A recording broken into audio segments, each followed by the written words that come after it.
Hello student, आज अपन start करने वाले हैं सेकंड चैप्टर।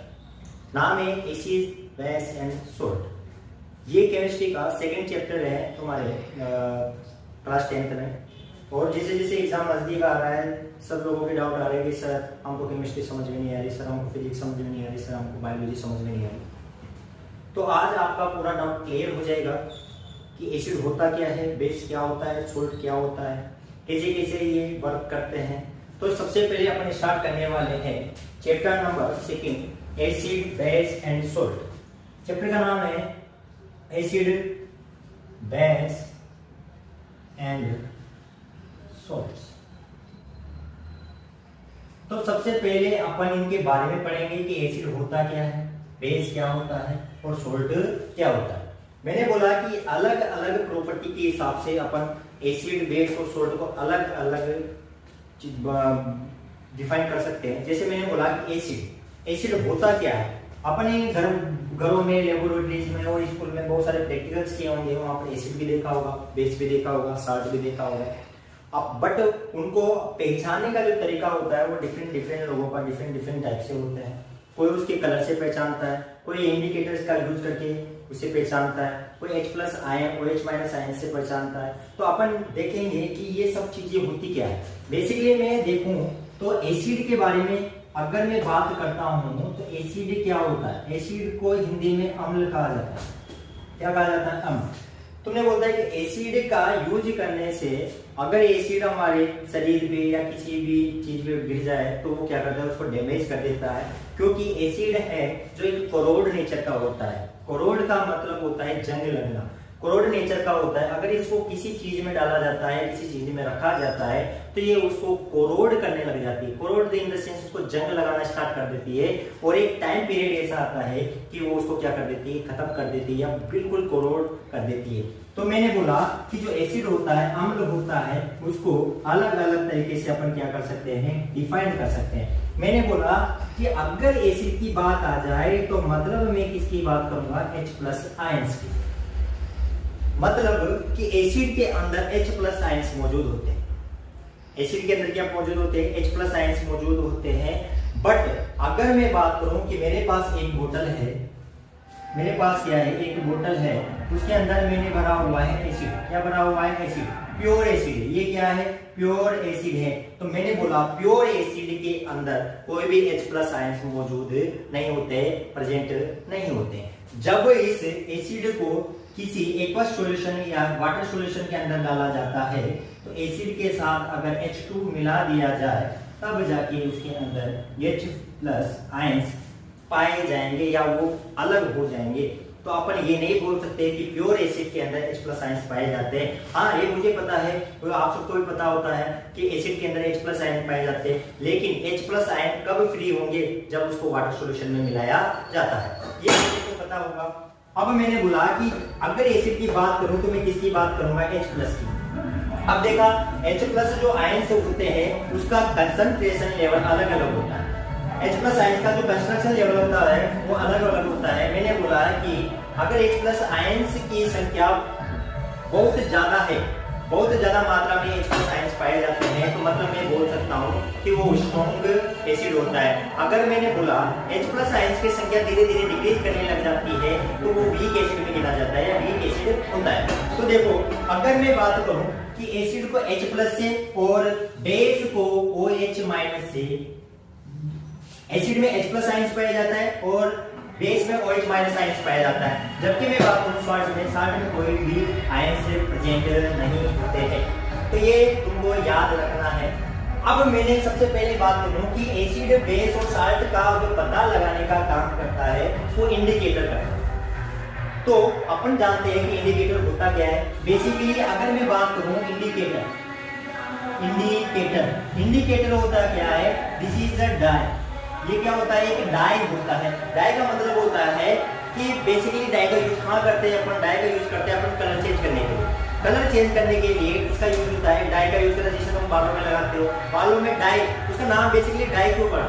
डाई इसलिए पड़ा क्योंकि डाई का काम होता है कलर को चेंज करना। वैसे ही इंडिकेटर एक डाई की तरह क्या करते हैं, बिहेव करते हैं, जो कलर को क्या करते हैं, चेंज करवाते हैं। जैसे मैंने बोला इंडिकेटर एसिड मीडियम में कलर अलग चेंज करवाएगा, इंडिकेटर बेस मीडियम में कलर अलग चेंज करवाएगा। वैसे इंडिकेटर सोल्ट के साथ कलर चेंज कराए या ना कराए, मतलब डाई की तरह ही इंडिकेटर्स क्या करते हैं, काम करते हैं। बेसिकली जो अगर अपन बात करें कि तुम्हारे 10th सिलेबस में 3 टाइप के क्या दे रखे हैं, इंडिकेटर दे रखे हैं। पहला इंडिकेटर होता है न्यूट्रल इंडिकेटर, नेचुरल इंडिकेटर। दूसरा इंडिकेटर होता है सिंथेटिक इंडिकेटर, और चौथा इंडिकेटर जो होता है उसको बोला जाता है ओल्फैक्टरी इंडिकेटर। तो ये तीन ही टाइप के तुम्हारे इंडिकेटर्स दे रखे हैं तुम्हारे सिलेबस में।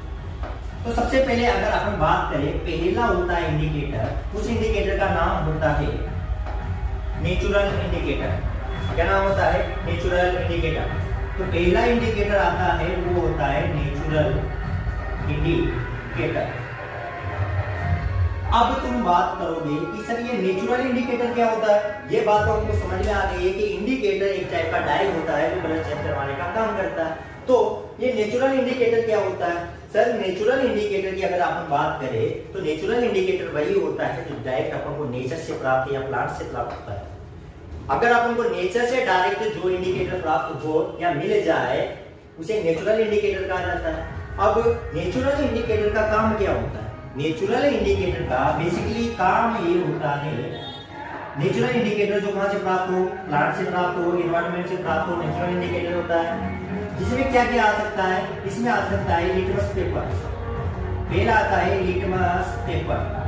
और दूसरा अगर अपन बात करें तो क्या आ सकता है? हल्दी आ सकती है। हल्दी को किस नाम से जाना जाता है? हल्दी को नाम से जाना जाता है टर्मरिक।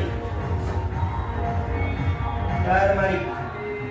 तो ये दो बेसिक इंडिकेटर होते हैं नेचुरल इंडिकेटर में, एक तो होता है लिटमस पेपर और दूसरा होता है टर्मरिक। ये दोनों इंडिकेटर ही अपन को बताते हैं कि एसिड है या बेस है या सोल्ट है।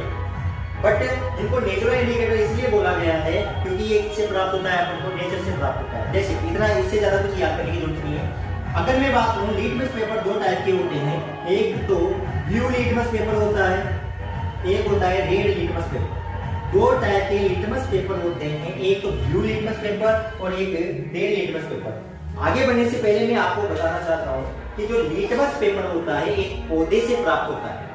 लिटमस पेपर एक पौधे से प्राप्त होता है, मतलब एक प्लांट से प्राप्त होता है, इसलिए प्लांट एक नेचुरल होता है, इसलिए नेचुरल इंडिकेटर की कैटेगरी में बिलोंग करता है। अब देखो लिटमस पेपर दो टाइप का होता है, एक तो ब्लू होता है और एक होता है रेड होता है। अब मैं बात करूं कि जो लिटमस पेपर होता है वो अपने कलर को क्या करता है? चेंज करता है। इट मीन डाई करता है। डाई मतलब कलर को क्या करता है? चेंज करता है। ब्लू को रेड में कन्वर्ट कर दिया जाता है और रेड को ब्लू में कन्वर्ट कर दिया जाता है। मतलब ये इंडिकेट करता है कि अगर ब्लू है और रेड में कन्वर्ट हो रहा है तो या तो एसिड हो सकता है या बेस हो सकता है। रेड है और जो ब्लू में कन्वर्ट हो रहा है वो एसिड हो सकता है या बेस हो सकता है, उसी के तो बारे में बताता है। तो मैं एक एग्जांपल से बात बता रहा हूं कि आप याद करो BRB। B मतलब बेस, B का मतलब क्या होता है? बेस। R का मतलब होता है रेड, B का मतलब होता है बेस, R का मतलब होता है रेड और B का मतलब होता है ब्लू। तो मैं बोलूंगा बेस जो होता है वो रेड को किस में कन्वर्ट कर देता है? ब्लू। जो बेस होता है वो रेड को कन्वर्ट कर देता है किसमें? ब्लू में। मतलब ये मैं बता रहा हूं कि जो लिटमस पेपर होता है, जो रेड लिटमस पेपर ब्लू में अगर कन्वर्ट हो गया है, उसके ऊपर कोई केमिकल डालने पर वो केमिकल नोन एज क्या होगा? बेस होगा। ये एसिड के साथ कोई भी रिएक्शन नहीं करता है। वैसे ये समझ में आया होगा। अब मैं बात करूं किसी एसिड की। अगर एसिड है वो ब्लू को किस में कन्वर्ट कर रहा है? रेड में। ब्लू को किस में कन्वर्ट कर रहा है? रेड में। अब देखो जो एसिड होता है वो ब्लू को रेड में कन्वर्ट करता है और जो बेस होता है वो रेड को किस में कन्वर्ट करता है? ब्लू में कन्वर्ट करता है। बेसिक इतना सा याद है। तो मैंने बोला कि एक नेचुरल इंडिकेटर जो इंडिकेटर होता है वो डाई होता है, वो अपने कलर में क्या कर देता है? चेंजेस कर देता है। तो कलर में चेंज कैसे हुआ? जैसे ही मैंने एक लिटमस पेपर लिया, लिटमस पेपर एक टाइप का ऐसा होता है कि लिटमस पेपर होता है। अब ये या तो रेड कलर का होगा या कौन से कलर का होगा? ब्लू कलर का होगा। अगर मैंने इसके ऊपर बेस डाला, लिक्विड फॉर्म में इसके ऊपर बेस डाला तो जब ये रेड था, ये रेड कन्वर्ट होकर कौन सा कलर का हो जाएगा? ब्लू कलर का हो जाएगा। अगर रेड लिटमस पेपर कलर में चेंज करके ब्लू हो गया है तो ये कौन सा होगा? मतलब इसके अंदर जो ऊपर सॉल्यूशन डाला है वो कौन सा होगा? बेस होगा। ठीक है। अगर मैं बात करता हूँ एसिड, एसिड को अगर इसके ऊपर डाला तो कोई भी कलर चेंज नहीं होगा, क्योंकि जो एसिड होता है वो केवल और केवल ब्लू कलर पर क्या करता है? रिएक्ट करता है, ना कि रेड पर करता है। अगर रेड पे करता है तो उस केवल और केवल कौन करता है? बेस करता है। बट अगर मैं ब्लू के ऊपर एसिड डाल दूं तो ये ब्लू कन्वर्ट हो जाएगा रेड में। इट मींस एसिड केवल और केवल ब्लू लिटमस पेपर के साथ क्या करता है? रिएक्ट करता है। जैसे मैंने बोला कि अगर बेस रेड के साथ रिएक्ट करता है तो ब्लू के साथ रिएक्ट नहीं करेगा। अगर एसिड ब्लू के साथ रिएक्ट करता है तो रेड के साथ बिल्कुल भी रिएक्ट नहीं करता है। इतनी चीज समझ में आए? तो इंडिकेटर एक टाइप का डाई होता है जो कलर में क्या करवा देता है? चेंज करवा देता है। अब मैं बात करूं, पहले तो बात कर ली अपन लिटमस पेपर की, ये दो प्रकार का होता है, ब्लू टू रेड। और बेस जो होता है रेड को ब्लू में कन्वर्ट कर देता है, और एसिड होता है जो ब्लू को किस में कन्वर्ट कर देता है? रेड में। अब मैं बात करूं टर्मरिक, जो हल्दी होती है वो हल्दी भी एक टाइप का इंडिकेटर होती है। अब बोलोगे सर हल्दी इंडिकेटर कैसी होगी? हल्दी नेचुरल से प्राप्त होती है, नेचुरल हो गई तो नेचुरल इंडिकेटर है, हल्दी है। अब हल्दी क्या करती है? हल्दी का जो कलर होता है वो येलो कलर का होता है, पीला कलर का होता है। येलो कलर का होता है और कौन सा कलर का होता है? पीला कलर का होता है। अगर मैं बात करूं जब अपन खाना वाना खाते हैं, सफेद शर्ट के ऊपर एक दाग लग गया, वो कौन से कलर का होता है? पीले कलर का होता है। अब शर्ट के ऊपर जो ये दाग लगा है वो येलो कलर का है। जब अपन इसको वॉशिंग पाउडर या साबुन से धोते हैं तो इसका कलर कैसा चेंज हो जाता है? येलो से कन्वर्ट होकर ये रेड हो जाता है। कैसा हो जाता है? ब्राउन रेड हो जाता है या रेड हो जाता है। मतलब इसने कलर को चेंज किया। इसने क्या किया? कलर को चेंज किया। मतलब यहाँ पर इंडिकेटर आ रहा है। इंडिकेटर मींस डाई होता है और डाई का मींस कलर क्या होता है? कलर को चेंज करने वाला। तो कलर को चेंज कर दिया। पहले था येलो, अब हो गया रेड या ब्राउन रेड हो गया। मतलब यहाँ पर कोई ना कोई इंडिकेटर वर्क कर रहा है। अब वो इंडिकेटर अपन को पहचानना है। वो पहचानना है कि जो हल्दी होती है, जो टर्मरिक होती है, वो एक टाइप का क्या होता है? इंडिकेटर होता है। और हल्दी एक नेचुरल इंडिकेटर है जो येलो को कन्वर्ट कर दिया रेड में। अब देखो यहाँ पर मैंने वॉशिंग पाउडर यूज किया होगा तो दावन सोडा यूज किया होगा। मतलब दावन सोडा होता है जो वॉशिंग पाउडर होता है Na2CO3 Na2CO3.10H2 दावन सोडा है वॉशिंग पाउडर। अब देखो जो ये वॉशिंग पाउडर होता है ये क्या होता है? एक बेस होता है। क्या होता है? बेस होता है।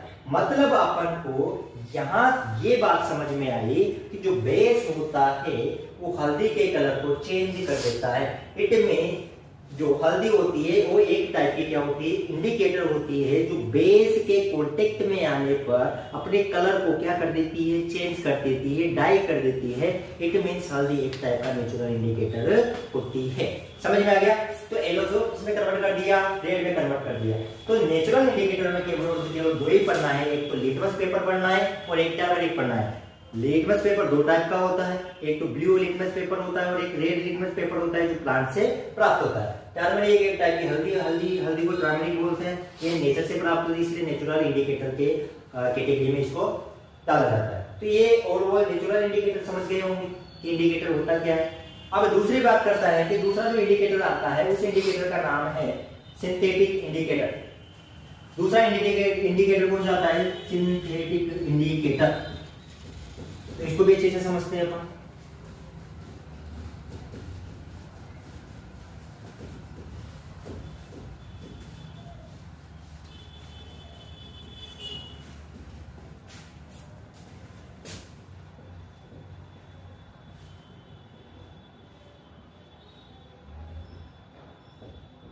अब दूसरा जो इंडिकेटर आता है वो आता है सिंथेटिक इंडिकेटर। सिंथेटिक इंडिकेटर वो इंडिकेटर होता है जो बनाया जाता है।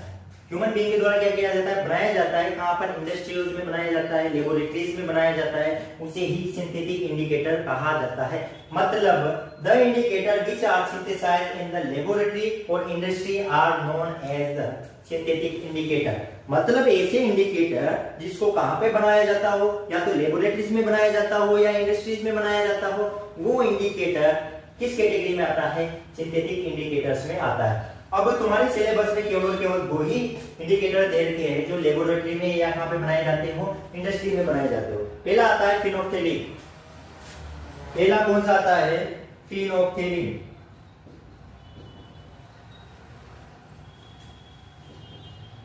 और दूसरा इंडिकेटर आता है, वो क्या आता है, मिथाइल ऑरेंज।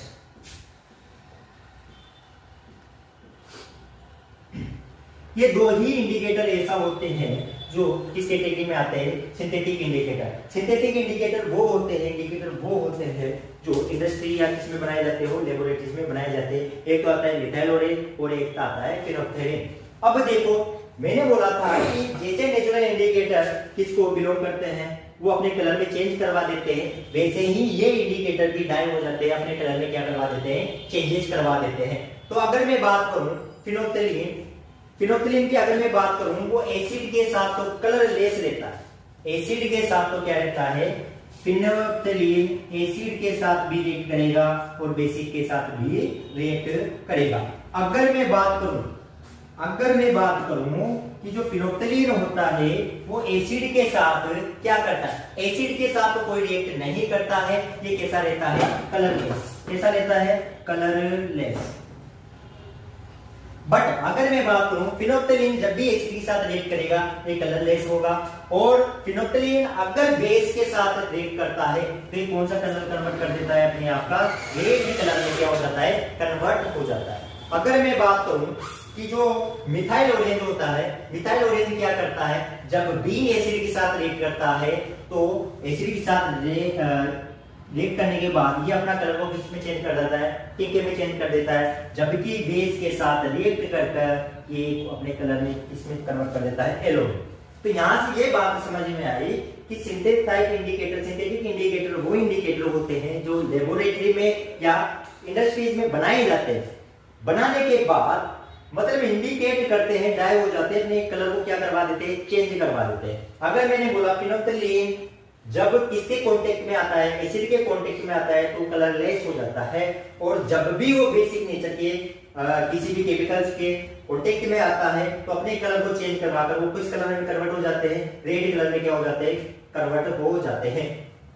अब मैं बात करूं सेकंड वाला मिथाइल ऑरेंज एसिड के साथ रिएक्ट करके पिंक कलर में और बेस के साथ किस कलर में बदल जाते हैं, येलो कलर में कन्वर्ट हो जाते हैं। तो ये चीज आपको समझ में आई या नहीं है। अब मैं बात करता हूं, जो तीसरा इंडिकेटर होता है वो तीसरे इंडिकेटर को किस नाम से जाना जाता है, ओल्फैक्टरी इंडिकेटर। तीसरा जो इंडिकेटर होता है उस इंडिकेटर को ओल्फैक्टरी इंडिकेटर कहा जाता है। अब आप बोलोगे सर ये ओल्फैक्टरी इंडिकेटर क्या होता है, ओल्फैक्टरी इंडिकेटर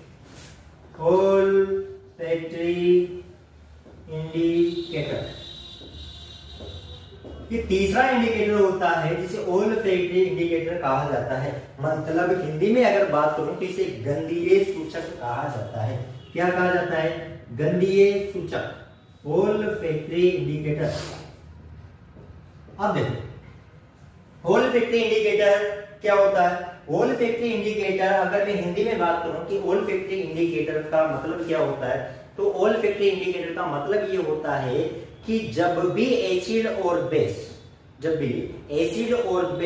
ओल्फैक्टरी इंडिकेटर के कांटेक्ट में आता है तो अपने स्मेल में, ऑर्डर में क्या कर लेता है, चेंज कर लेता है। तो इस वेरिएशन आ जाना, एसिड और बेस के कांटेक्ट में आने पर इस इंडिकेटर में क्या आ जाता है, वेरिएशन आ जाता है, उसके ऑर्डर स्मेल में क्या आ जाता है, वेरिएशन आ जाता है, उस इंडिकेटर को ही ओल्फैक्टरी इंडिकेटर कहा जाता है। आई बात समझ में। तो ओल्फैक्टरी इंडिकेटर्स में क्या क्या हो सकते हैं, ओल्फैक्टरी इंडिकेटर्स में आपके सिलेबस में दे रखा है वनीला दे रखा है, ओनियन दे रखा है, क्लोव दे रखा है। वनीला दे रखा है, ओनियन दे रखा है और क्लोव दे रखा है। वनीला एक टाइप का क्या होता है, फ्रूट होता है, वनीला आइसक्रीम तो खाई होगी। ओनियन प्याज होता है, क्लोव लौंग होता है। क्या होता है, ये लौंग आ गई, ओनियन प्याज हो गया और ये वनीला हो गया। ये ओल्फैक्टरी इंडिकेटर्स होते हैं। क्या होते हैं, olfactory indicator.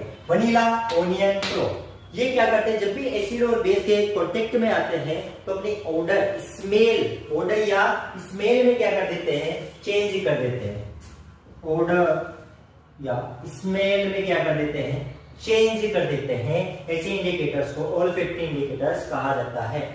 Substance whose odor smell change in acidic और basic medium is called olfactory indicator। तो ये तीन टाइप के इंडिकेटर्स मैंने पढ़ा दिए आपको। पहला नेचुरल इंडिकेटर, दूसरा सिंथेटिक इंडिकेटर और तीसरा आता है ओल्फैक्टरी इंडिकेटर। तो ये तीन इंडिकेटर्स का नाम और इसका एग्जांपल और किस कलर में चेंजेस करवाए वो सब आपको पता होना चाहिए। यहाँ से एक क्वेश्चन डायरेक्ट एग्जाम में पूछ लिया जाता है।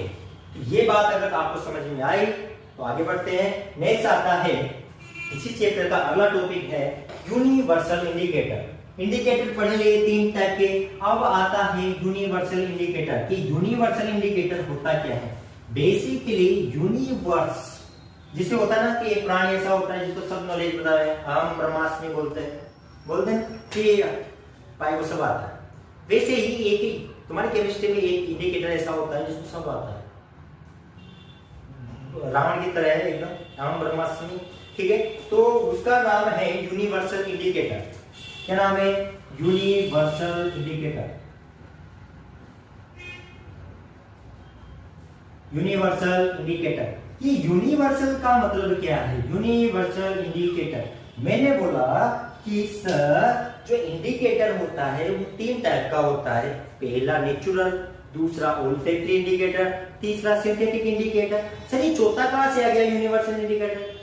बात यह है कि जो तीन इंडिकेटर मैंने शुरू में पढ़ाए थे वो केवल और केवल या तो एसिड के बारे में बताएंगे या बेस के बारे में बताएंगे, जबकि जो यूनिवर्सल इंडिकेटर होता है वो एसिड के बारे में तो बताएगा ही बताएगा, बेस के बारे में भी बताएगा और दोनों के बारे में बताने के साथ साथ उसके कंसंट्रेशन लेवल के बारे में भी बताएगा कि H+ ज्यादा है तो कितना ज्यादा है, OH- ज्यादा है तो कितना ज्यादा है, ये न्यूट्रल है या नहीं है। तो ये सारी चीजों का जो ज्ञात जिसको पता होता है वो केवल और केवल एक महान प्राणी को पता होता है, उसका नाम है यूनिवर्सल इंडिकेटर। इसको सब नॉलेज है, ठीक है। तो यूनिवर्सल इंडिकेटर क्या होता है, ये यूनिवर्सल इंडिकेटर एक टाइप का क्या होता है, एसिड बेस इंडिकेटर होता है। इसका दूसरा नाम एसिड बेस इंडिकेटर भी होता है। इसको एसिड बेस इंडिकेटर भी क्या कहा जाता है। तो यूनिवर्सल इंडिकेटर को ही एसिड बेस इंडिकेटर कहा जाता है। It is a pH indicator, इसे पीएच इंडिकेटर के नाम से भी जाना जाता है, पीएच इंडिकेटर के नाम से भी जाना जाता है। तो दो टाइप के मैंने बोला, यूनिवर्सल इंडिकेटर को एसिड बेस इंडिकेटर भी कहा जाता है, यूनिवर्सल इंडिकेटर को पीएच इंडिकेटर भी कहा जाता है। अब देखो, it indicate the acidity alkalinity of solution, ये बताता है कि एसिड है या बेस है, उसके कंसंट्रेशन लेवल को भी ये क्या करता है, डिफाइन करता है। तो अपन आगे जाके पढ़ेंगे। यूनिवर्सल इंडिकेटर का एक एग्जांपल आता है पीएच स्केल। क्या आता है, पीएच स्केल, जिसके बारे में आप जानते भी हो, 7वीं में पढ़ा होगा, 8वीं में पढ़ा होगा, 9th क्लास में भी आता है ये कभी।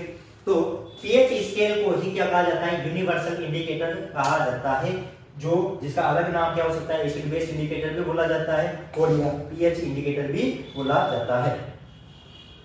अब अपन स्टार्ट करने वाले चैप्टर,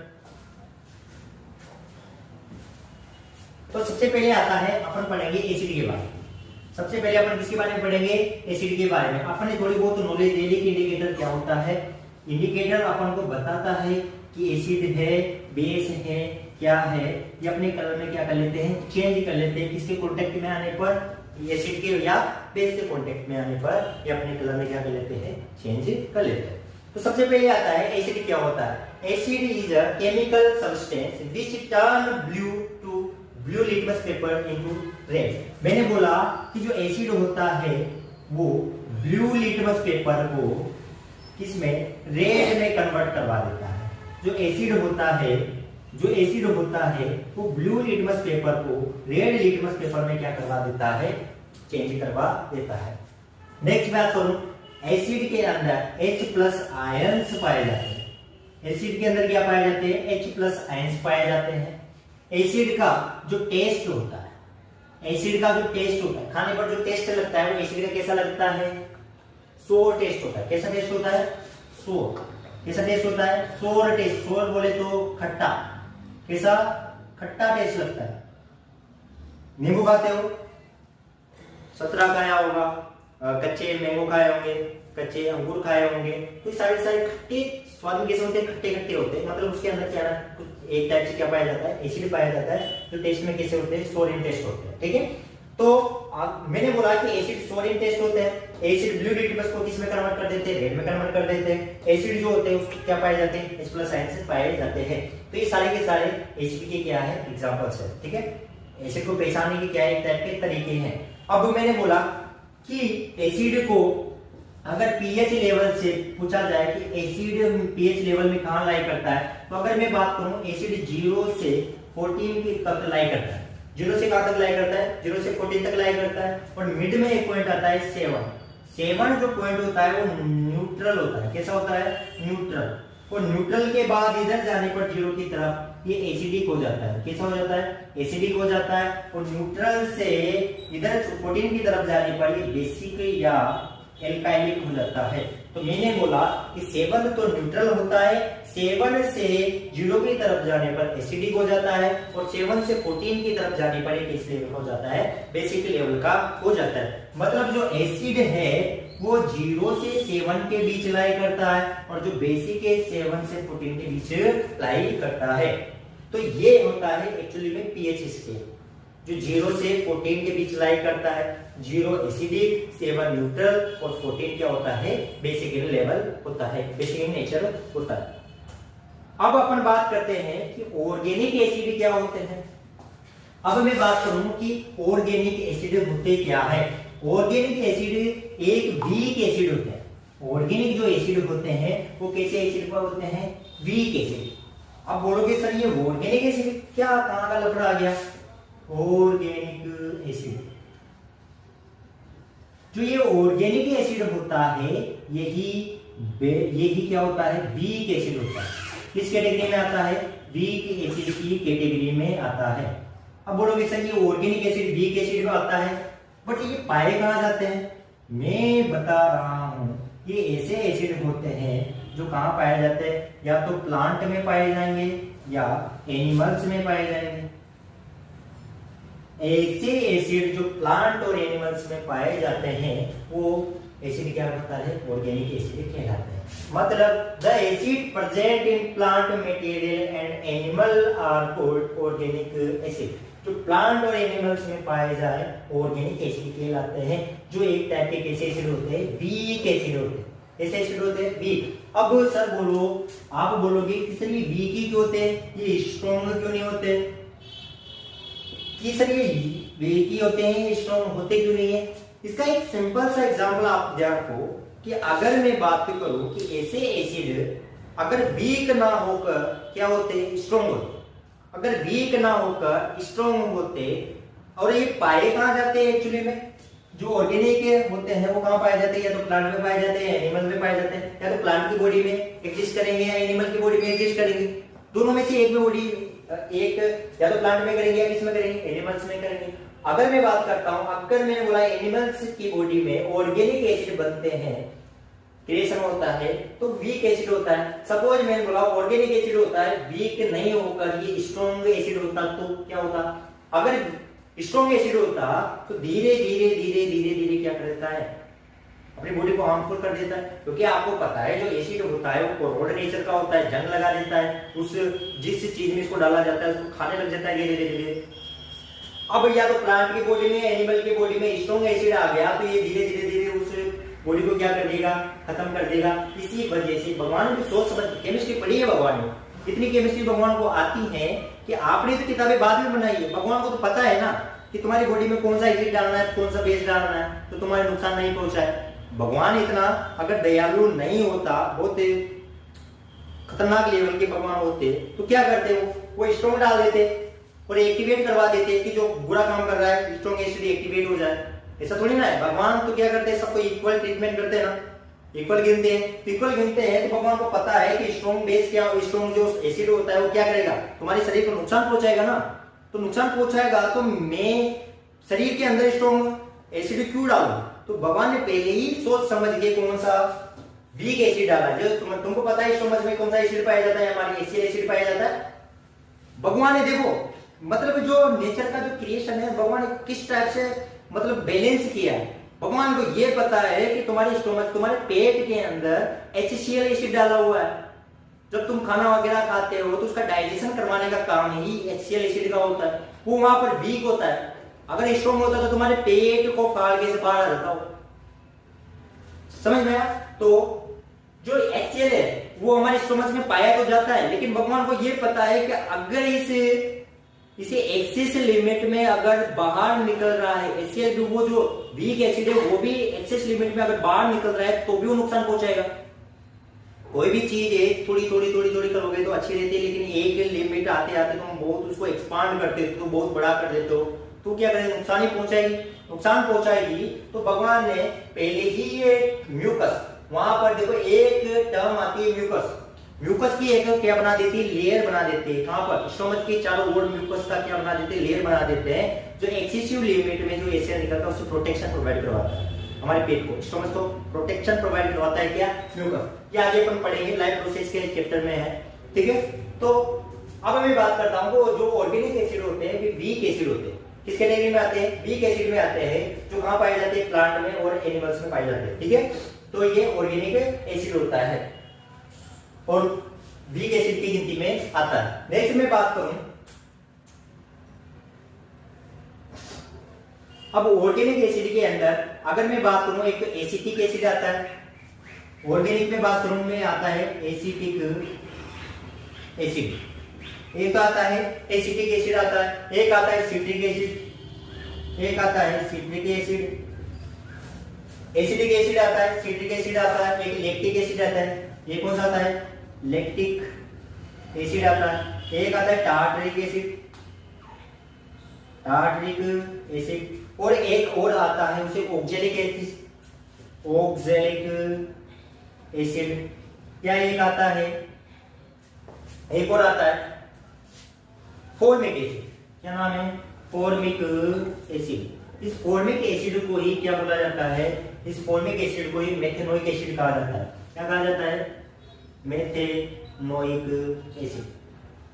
तो ये सारे के सारे जो एसिड होते हैं वो कहां प्रेजेंट होते हैं, ह्यूमन की बॉडी में या फिर प्लांट की बॉडी में प्रेजेंट होते हैं, जो एक टाइप के वीक एसिड होते हैं जिसे अपन ऑर्गेनिक एसिड कहा जाता है। अब मैं बात करता हूं कि सर एसिटिक एसिड कहां पाया जाता है, सिट्रिक एसिड कहां पाया जाता है, लैक्टिक एसिड कहां बनता है, टार्टरिक एसिड कहां बनता है, ऑक्जेलिक एसिड कहां बनता है और फॉर्मिक एसिड कहां बनता है, ये तुमको पता होना चाहिए। हर बार ये इसमें से एक या दो क्वेश्चन कहां पूछे जाते हैं, तुम्हारे एग्जाम में पूछे जाते हैं। तो अगर मैं बात करूं एसिटिक एसिड कहां पाया जाता है, एसिटिक एसिड कहां पाया जाता है, नहीं पता, एसिटिक एसिड कहां पाया जाता है, पढ़ते हो पढ़ते हो तो पता होना चाहिए एसिटिक एसिड कहां पाया जाता है, कहां पाया जाता है, या तो विनेगर में पाया जाता है, कहां पाया जाता है, विनेगर, कहां पाया जाता है, विनेगर, या इसको बोल सकते हैं अपन सिरका, क्या बोलते हैं, विनेगर या क्या बोलते हैं, सिरका बोलते हैं। अगर मैं बात करूं सिट्रिक एसिड कहां पाया जाता है, लेमन, लेमन। लैक्टिक एसिड कहां पाया जाता है, कर्ड, कहां पाया जाता है, कर्ड। टार्टरिक एसिड कहां पाया जाता है, कहां पाया जाता है, कहां पाया जाता है, ग्रेप्स में भी पाया जाता है, और कहां पाया जाता है, इमली में।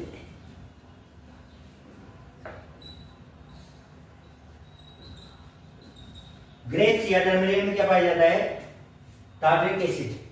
और मैं बात करूं ऑक्जेलिक एसिड, टोमेटो कहां पाया जाता है, टोमेटो, टमाटर के अंदर, टमाटर के अंदर ऑक्जेलिक एसिड पाया जाता है। और फॉर्मिक एसिड कहां पाया जाता है, ये पाया जाता है आंट स्ट्रिंग में, कहां पाया जाता है, आंट स्ट्रिंग, अनरेस्टिंग का मतलब होता है जो चींटियां तुमको भटकावरती है, भटका भटका जानते हो क्या होता है, काटती है।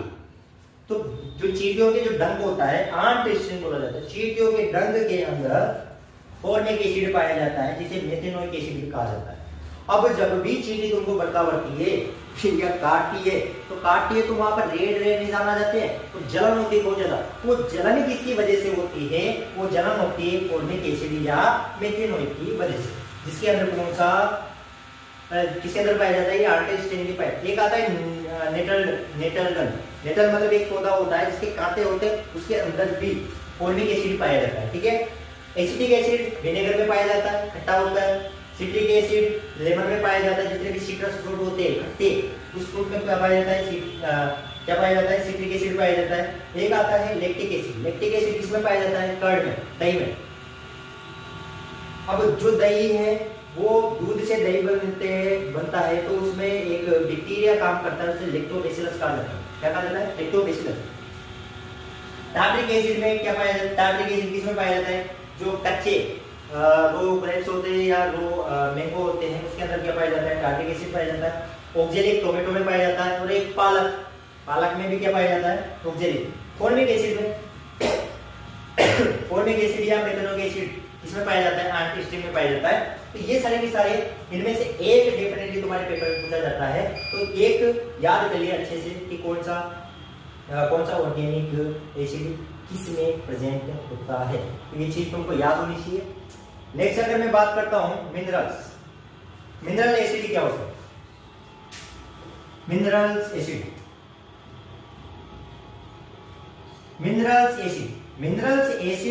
वीक एसिड नहीं होते, ये क्या होते हैं, स्ट्रॉन्ग एसिड होते हैं। कैसे होते हैं, strong acid. Mineral acid known as strong acid, एक टाइप के क्या होते हैं, स्ट्रॉन्ग एसिड होते हैं। मैंने बोला जो वीक एसिड होता था वो ऑर्गेनिक एसिड होते हैं, वो कहां पाए जाते हैं, या तो प्लांट की बॉडी में मिलेंगे या एनिमल्स की बॉडी में प्रेजेंट होते हैं।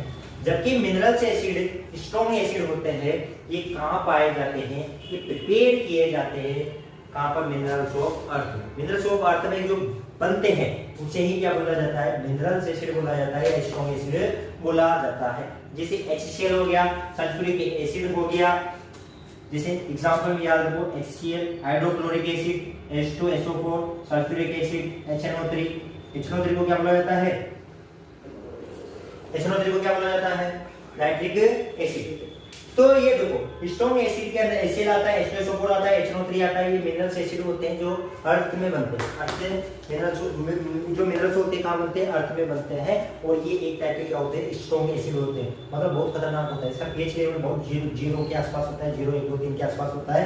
मतलब pH लेवल जितना ज्यादा होगा वो उतना ही स्ट्रॉन्ग होगा।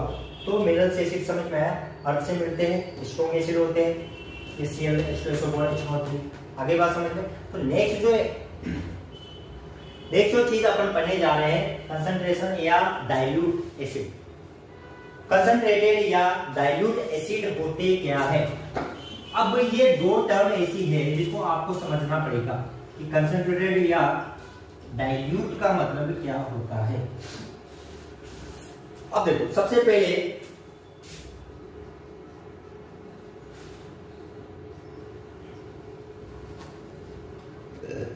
एक होता है कंसंट्रेटेड और एक होता है डाइल्यूट।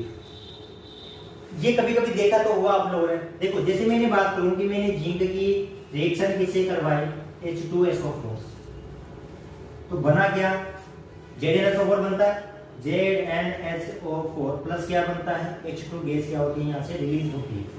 अगर मैं बात करूं ZnH2SO4 दोबारा, तो यहां पर भी सेम बनेगा, ZnSO4 प्लस H2 रिलीज होती है। अब यहां से एक बात समझ में आएगी कि जब भी लिखा जाता है इनको, तो इसके पीछे या तो CON डॉट लिखा जाता है या DIL डॉट लिखा जाता है। तो ये CON डॉट का मतलब होता है कंसंट्रेटेड और DIL का मतलब होता है डाइल्यूट। मतलब यहां से ये समझ में आता है कि जो H2SO4 है वो कंसंट्रेटेड है और यहां पर जो H2SO4 यूज किया है वो डाइल्यूट यूज किया है। ये एग्जांपल के तौर पे समझाता हूं।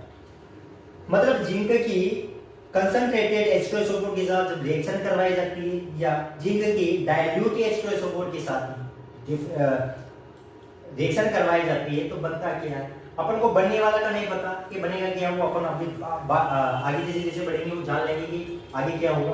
बट मुझे ये समझाना है कि H2SO4 के जो ब्रैकेट में कंसंट्रेटेड लिखा हुआ है, H2SO4 के ब्रैकेट में डाइल्यूट लिखा हुआ है, इसका मतलब होता क्या है, एक्चुअली इसका मतलब जानना है।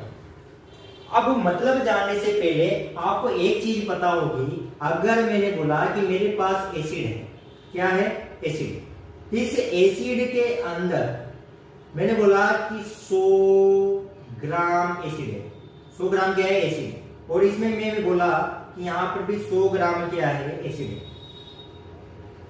अब मैंने इसके अंदर वाटर डाल दिया, क्या डाल दिया, वाटर, क्या डाला, वाटर, इसके अंदर भी क्या डाला, वाटर। अब इस क्वेश्चन पे वहां में मचला ना सर एसिड में वाटर डाले या वाटर में एसिड डाले, मैं जस्ट इस डाइल्यूट और कंसंट्रेट को समझाने के लिए बता रहा हूं, ठीक है। अब वाटर इतना डाल दिया कि एसिड 100 ग्राम से बढ़कर 400 ग्राम हो गया। अब ये एसिड 100 ग्राम से बढ़कर कितना ग्राम हो गया, 400 ग्राम। मतलब यहां से मैंने समझ में आया कि जो मैंने इसमें वाटर ऐड किया है वो 300 ग्राम ऐड किया है। कितना ग्राम ऐड किया है, 300 ग्राम ऐड किया है। अब अगर मैंने बोला कि यहाँ पर मैंने 50 ग्राम वाटर ऐड किया तो इसकी जो क्वांटिटी एसिड की वो होगी 150 ग्राम, 150 ग्राम होगी 150 ग्राम। अब देखो अगर 300 ग्राम एसिड में वाटर मैंने किस में डाल दिया, एसिड में डाल दिया 100 ग्राम में, तो 400 ग्राम सॉल्यूशन हो गया वाटर का और एक्वा सॉल्यूशन हो गया। यहाँ पर 50 ग्राम मैंने वाटर डाल दिया, एसिड पहले से ही 100 ग्राम है तो वो 150 ग्राम हो गया। मतलब यहाँ पर ये चीज मैं बताने जा रहा हूँ कि अगर वाटर की क्वांटिटी एसिड की क्वांटिटी से ज्यादा हो सकती है या वाटर की क्वांटिटी एसिड की क्वांटिटी से ज्यादा हो सकती है, तो इस केस में अगर वाटर ज्यादा है तो डाइल्यूट होगा, सॉल्यूशन क्या होगा, डाइल्यूट सॉल्यूशन होगा। अगर वाटर की क्वांटिटी कम है और एसिड की क्वांटिटी ज्यादा है तो वो कंसंट्रेटेड सॉल्यूशन होगा, यही लिखा हुआ है। मतलब यहाँ COL लिखा हुआ है कंसंट्रेटेड, मतलब इस जो H2SO4 का सॉल्यूशन बनाया गया है, एक्वा सॉल्यूशन बनाया गया है, उसमें वाटर की क्वांटिटी एसिड से कम है, मतलब ये स्ट्रॉन्ग एसिड है। मतलब ये क्या है, स्ट्रॉन्ग एसिड है। वो डाइल्यूट में देखो वाटर की क्वांटिटी ज्यादा और एसिड की क्वांटिटी कम होती है, मतलब ये एक टाइप का कौन सा है, नॉर्मल या वीक एसिड। ये चीज आपको समझ में, तो कंसंट्रेटेड और डाइल्यूट सॉल्यूशन क्या होता है। आज के लिए इतना ही काफी है। नेक्स्ट वीडियो में मैं आपको इसके अगली वाली स्लाइड लेके आऊंगा जो आपको बिल्कुल समझ में आएगी। मैं इस लेक्चर को मतलब इस टॉपिक को सेकंड वाले चैप्टर को 3 क्लासेज में खत्म कर दूंगा और इसके बाद अपन अगला वाला चैप्टर पढ़ेंगे जो आपकी डिमांड होगी कि सर कौन सा चैप्टर पढ़ाया जाए, उसी चैप्टर से अपन क्या करेंगे, शुरुआत करेंगे। तो थैंक यू, धन्यवाद।